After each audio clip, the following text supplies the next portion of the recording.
Hey guys, just thought I'd do another inbox review in a rather clammy hot afternoon. I was going to do an update on the Tiger, but it's just been too hot to model, to be honest with you. Sitting under this desk lamp, I mean, to be honest, it's baking hot at the moment, and it's just not comfortable for me to model. So once this heat wave persists a bit, I might well be able to do you an update on the Tiger, so you'll have to bear with me, guys. So instead, I thought I'd do an inbox review of the latest kit I got in, and I'm not kidding you, this is one almighty beast of a kit. I mean, just look at the size of the box. This is my arm. Yeah, I mean, I ordered it from Jadlam, and I got it a very good deal for £27.75 when it's normally around about the £39 mark, so I did very well on that. Obviously, I sort of summed it up and saw the build that Phil Flory did on the Interceptor version, which is out. This was the first one that came out, the series. It is the reboxing of the ICM kit. And I think the latest version is another reconnaissance version, which I think is the PD version with a camouflage, which does look quite interesting. So you got three. You got this version, the RBT, and then you got the PD, and I think the RBD is the latest one with the camo on it. Well-known aircraft from the Cold War era. Little was known about it when it first went into service, because obviously it was highly secret and it was behind the Iron Curtain. But it became to be regarded in the NATO code name of Foxbat, and this is the Foxbat B. It was one, or it still is, or still stands amongst one of the world's fastest military aircraft. It was, as I would say, the opposite sort of stablemate to the SR-71 Blackbird, which you see here, and that held the world record for some years. Again, this version I think is a high altitude reconnaissance version, yeah, immense beast of an aircraft. I think one pilot defected around about 1970-71 over to, I think, Hong Kong or Singapore somewhere, and that's the first they actually knew about this at first hand. But a very famous Russian aircraft all the same, and the size of those nozzles on that is just immense. So hence what was regarded as one of the world's fastest aircraft. I think this could go to about Mach 2.5, I think. So yeah. Anyway, without further ado, we'll get on with the review of this big beast. As you can see, the box is just huge. I mean, I ordered it. I didn't think I was going to have this size turn up. I was warned it was going to be a beast, but damn size of this box. Actually, I'm just going to adjust the camera because it's nearly coming out of the actual camera stand. Sorry about this, guys. I know I keep fiddling about with the camera on my videos, but hey, that's the way it goes. Anyway, lovely box art illustration on the front here with one of Revell's new series of these, and as you can see, it's flying away from its opposite number, the SR-71, in a fictional scene. Could have happened, I suppose, but there you go. And then if anybody wants to get hold of this kit, the kit number is 03931. That's 03931. Okay, on the side of the box here, as you can see, you've got an illustration of the completed kit, which does look rather impressive. Little history about the aircraft on the side in 6 different languages. In 1/48. And then you've got the side here, an illustration of all the sprues, and then obviously some of the products that you can get through Revell, and then obviously the colours that you're going to need from Revell if you're using their paints. It's nicely packed, I have to say. Sealed it in a nice polythene. Comes in 2 separate packed away sections. First half, we've got the wings and the canopy, okay, and then you've got the main sprue gates here for the main part, all in a resealable ICM bag, because obviously this is a rebox the ICM kit, and then you've got your instruction sheet here along with your decals, which is in a new pamphlet form, and I must say I prefer this. They really have upped their game. It's a Series 5 Level 5 kit as well, and there's an illustration of the impressive looking kit once it's made. Okay. Inside, a little bit of info on the building of this kit, what all the symbols mean throughout the process of the build. And then you obviously got your paint mixes here if you want to mix the paint colours. I prefer to go and get any other brand of paint myself if you're looking at specific colours. Probably use Mr. Hobby Colour actually. First set of sprue trees there, including the canopy, and then the second set of sprue trees there. So all told, about 7 sprue trees, I think. First thing to do in the assembly of this kit is the side panels. You put them together on the, I think, the right hand side. Back wall goes in, and then that goes onto the side of the fuselage on the right hand side. Or is it the left? No, sorry, left hand side. Good when you don't know your left from your right, isn't it? And then basically it's the assembly of the nose gear bay column. Okay, and then that goes inside the left hand side. Sorry, not left, right, left. God, I'm confusing myself. Anyway, and then you've got the actual cockpit panel column that you can see there, and it's got the clear part which goes onto the front, which is going to be a nice simulation of the glass. It's a good thinking there. And then it attaches to the cockpit floor. Obviously, the next thing to do is you've got the seat assembly which goes down along with the rudder pedals and the constrict gear column. Okay, and then it's the back headrest for the seat which goes on.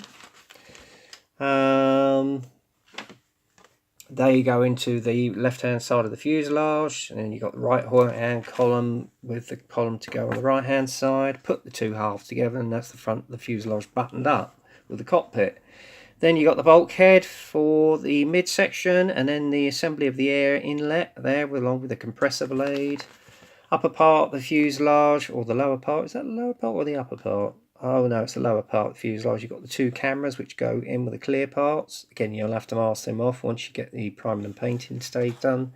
Then you've got the gear bay doors for the side main undercarriage units to go in.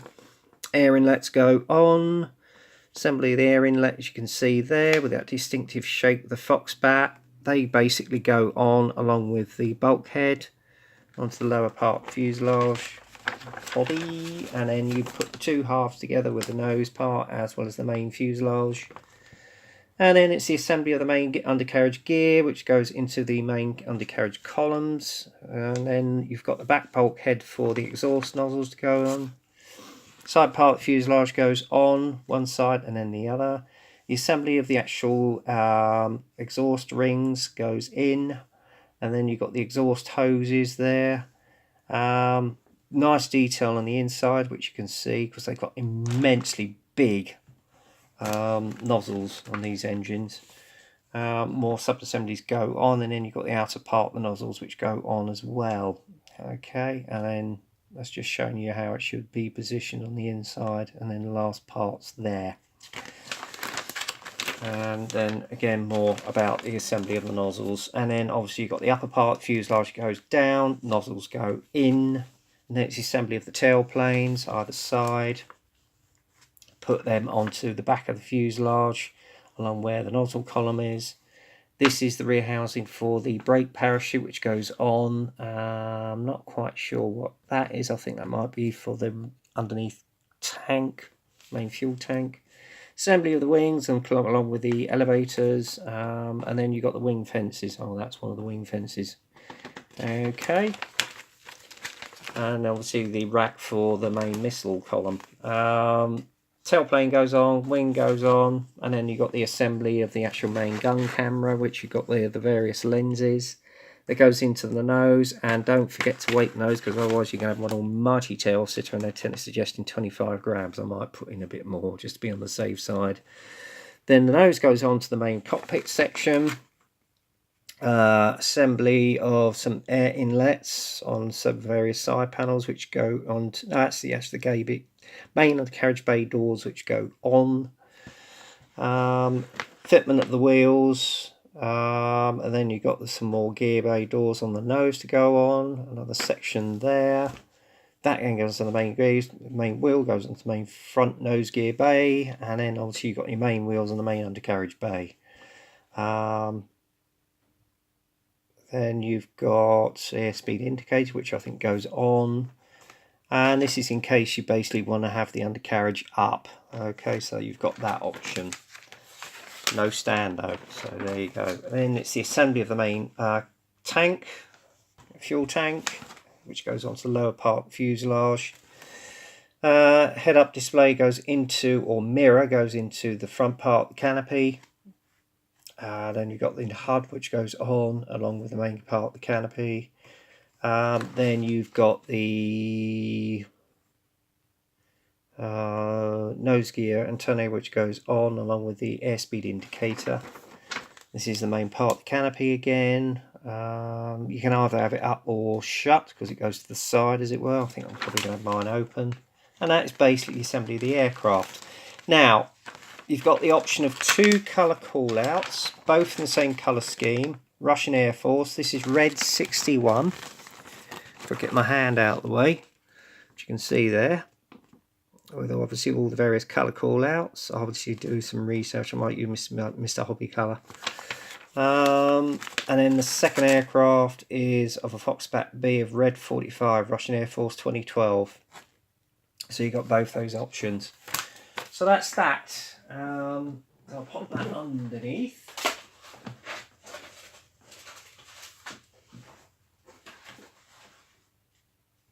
Okay, in fact I'll put the box down here. Get the decals out of the way. We'll unseal the bag, have a look at the sprues, which is the most interesting part, and I'm not kidding you guys, I had a quick look at this last night. I am impressed. Here we go. You've got the main nozzles there, which you can see, and that's your back nozzle column. Look at the size of them. Huge! No wonder this thing can move. That's an airspeed indicator if you didn't know that. If I get that into shot, you can see there, I think.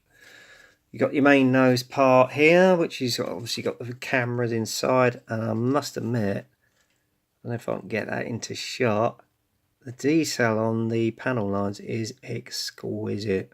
They've got all the rivet detail is superb. It really is. Even on the elevators here, which you can see, all the rivets detail and panel lines is exquisite. And that's your main gun camera there, and obviously you put your lenses inside. Air fences which you got there. This is the back parachute pack column, which you can see here. Exquisite crisp detail. Okay, and there's your nose probe, and then obviously you've got the main control column. Oh, actually I'll have to show it to you sideways because I can't get it in the camera otherwise, or upside down, so bear with me a minute guys if I can get this to focus. Look at the detail on that, isn't it exquisite? And by the time you get that clear glass in, it's going to look superb. There we go. So that's that first part, which I shall put back in the bag. Upside down. That's a bit easier for myself. Next part, next sprue, you've got the main tank, which is immense. Again, lovely panel line detail on it. And then you've got your parts of your main undercarriage units here. We'll get right around there, look at the detail on them, and you could probably put some wires or something on it. Okay. And undercarriage column, that's a bit of an unfortunate, there is a little bit of an injection mark in there, so oops, that ain't going to look good. More on the elevators, nice exquisite detail there. And this is, I'm not quite sure what part that is, that might be part of your side column. Again, the rivet detail on them is exquisite. You got your air inlet rings here. Again, they're huge. Undercarriage bay hose unit, as you can see there, and the detail on the interior of the actual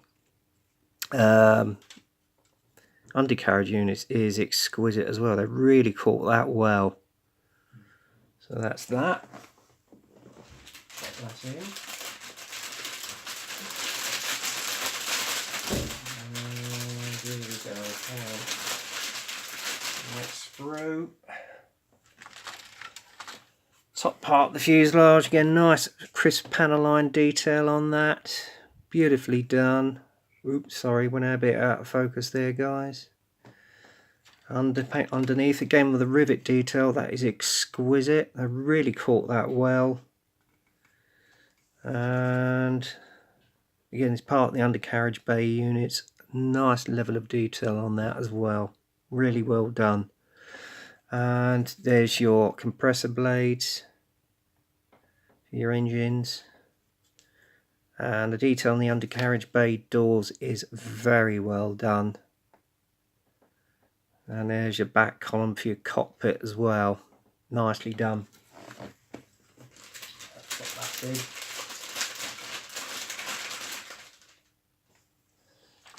in. And then you got your tail units. Look at the size of those. They are huge.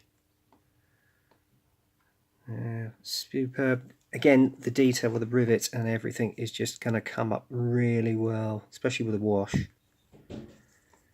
Sidewalls, again, nice level of detail on those. More compressor blades there, which you can see. That's your cockpit floor, which is very well done. HUD column. And again, the size of the wheels on this, huge, absolutely huge. Mind you, it's a mammoth looking aircraft. So yeah, very impressive indeed.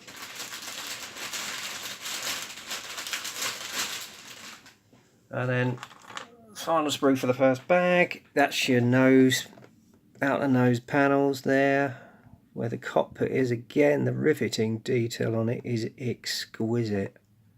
That's one of your bulkheads for where your engines go, and then you've got your side panels here. That's part of your main nozzle system or jet pipe. Side column for your fuselage. There we go. And again, even on the detail, the actual air inlets, very nicely caught as well. Beautifully done.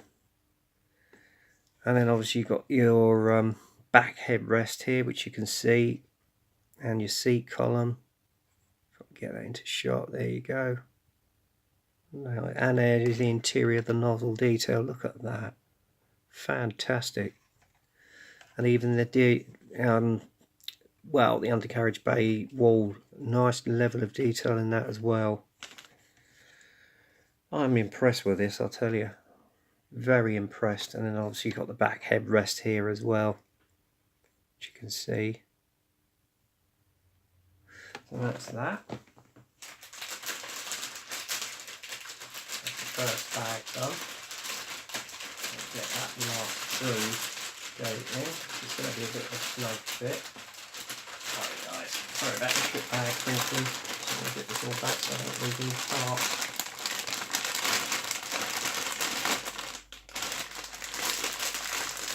Put that back in the box.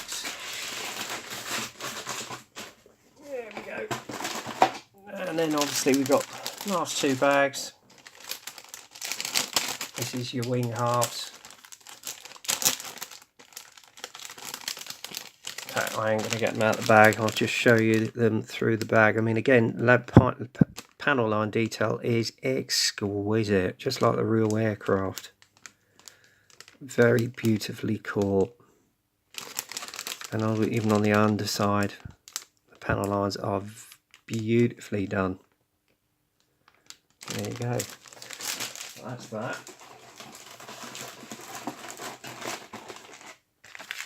And these I will get out, which is your clear parts.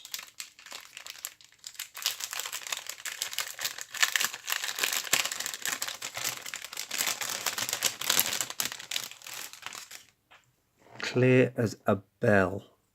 Even the actual lenses for the actual reconnaissance camera. And there's your glass part for your control panel.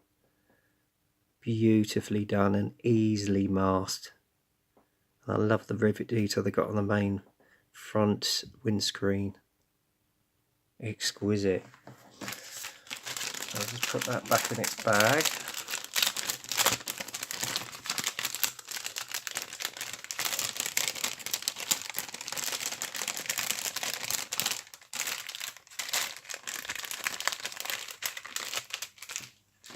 Put that in there. And obviously the last part's the decals themselves. They are actually printed in it by Revell themselves. They don't look too bad, and there is a number of stencils there. Both versions, Red 45 and Red 61. And you can actually read them, so they're very well caught. And if you want to, you can put a decal down for the control column. So there you go. Not too shiny, and I should imagine they'll probably bed down pretty well actually. Yeah, so there you go. That's the in-box review of the MiG-25 Foxbat B RBT reconnaissance version by Revell, which is the reissued RCM kit. It does look a fantastic looking model. I know Phil Flores did look fantastic as well, and I should imagine it would add immensely to any aircraft collection of a Cold War bird. And it's a very impressive aircraft at that as well. Anyway, that's my inbox review of this particular kit. Hope you enjoyed it. Leave your comments below, and in the meantime, try and stay cool. I'm trying to throughout this heat wave. So until the next time, get kit crazy, happy modelling, and I'll speak to you soon.